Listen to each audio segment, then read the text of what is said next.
Hello, everyone, and welcome to the 30th episode of Short Stories in Italian for Beginners.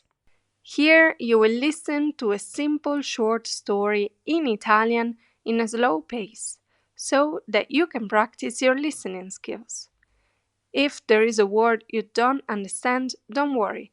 Just turn the English subtitles on and follow along. After you've studied the new words, test your pronunciation skills.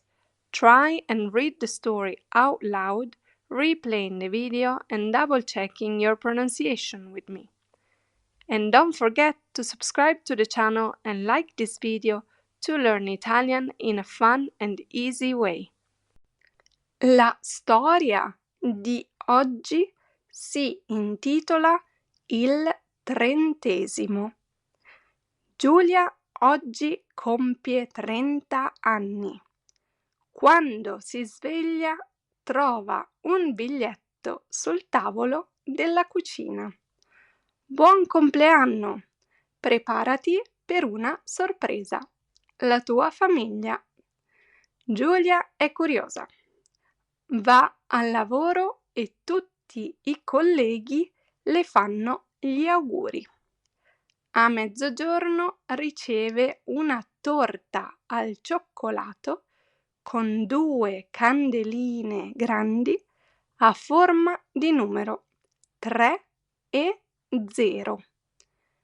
Tutti cantano e Giulia soffia sulle candeline ridendo, esprimendo un desiderio segreto. La sera il suo migliore amico la invita in un ristorante. Quando entra, Giulia vede tanti amici e parenti che gridano sorpresa.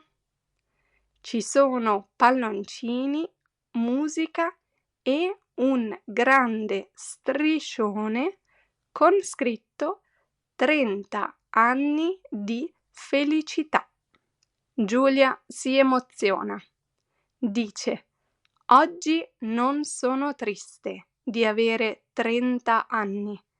Mi sento fortunata perché ho accanto persone speciali.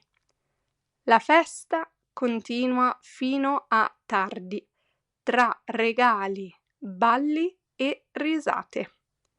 Giulia pensa che questo compleanno sarà indimenticabile. Fine.